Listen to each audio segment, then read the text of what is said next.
اے پیغمبر، جو لوگ کفر میں جلدی کرتے ہیں، کچھ تو ان لوگوں میں سے وہ ہیں جو منہ سے کہتے ہیں کہ ہم مومن ہیں لیکن ان کے دل مومن نہیں ہیں، اور کچھ ان میں سے جو یہودی ہیں، ان کی وجہ سے غمناک نہ ہونا۔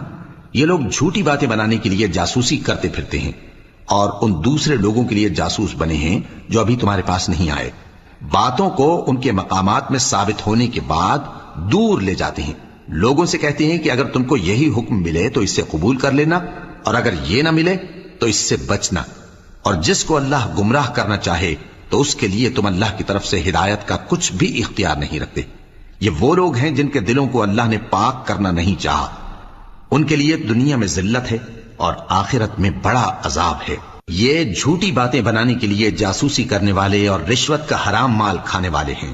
اگر یہ تمہارے پاس کوئی مقدمہ فیصل کرانے کو آئیں تو تم ان میں فیصلہ کر دینا یا روگردانی کر لینا، اور اگر ان سے روگردانی کرو گے تو وہ تمہارا کچھ بھی نہیں بگاڑ سکیں گے، اور اگر فیصلہ کرنا چاہو تو انصاف کا فیصلہ کرنا کہ اللہ انصاف کرنے والوں کو دوست رکھتا ہے۔ اور یہ تم سے اپنے مقدمات کیوں کر فیصل کرائیں گے جبکہ خود ان کے پاس تورات موجود ہے جس میں اللہ کا حکم لکھا ہوا ہے۔ یہ اسے جانتے ہیں،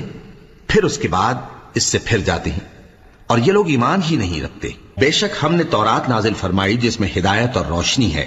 اسی کے مطابق انبیاء جو اللہ کے فرما بردار تھے یہودیوں کو حکم دیتے رہے ہیں، اور مشائخ اور علماء بھی، کیونکہ وہ اللہ کی کتاب کے نگہبان مقرر کیے گئے تھے اور اس پر گواہ تھے، یعنی حکم الہی کا یقین رکھتے تھے۔ سو تم لوگوں سے مت ڈرنا اور مجھی سے ڈرتے رہنا، اور میری آیتوں کے بدلے تھوڑی سی قیمت نہ لینا،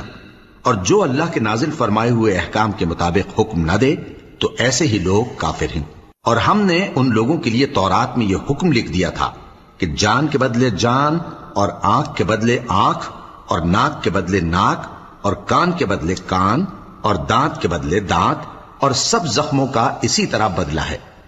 اب جو شخص بدلہ معاف کر دے وہ اس کے لیے کفارہ ہوگا،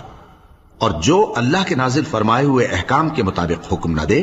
تو ایسے ہی لوگ بے انصاف ہیں۔ اور ان پیغمبروں کے بعد انہی کے قدموں پر ہم نے عیسیٰ ابن مریم کو بھیجا جو اپنے سے پہلے کی کتاب تورات کی تصدیق کرتے تھے، اور ان کو انجیل عنایت کی جس میں ہدایت اور نور ہے، اور تورات کی جو اس سے پہلی کتاب ہے تصدیق کرتی ہے، اور پرہیزگاروں کو راہ بتاتی اور نصیحت کرتی ہے۔ اور اہل انجیل کو چاہیے کہ جو احکام اللہ نے اس میں نازل فرمائے ہیں اس کے مطابق حکم دیا کریں، اور جو اللہ کے نازل کیے ہوئے احکام کے مطابق حکم نہ دے گا تو ایسے لوگ نافرمان ہیں۔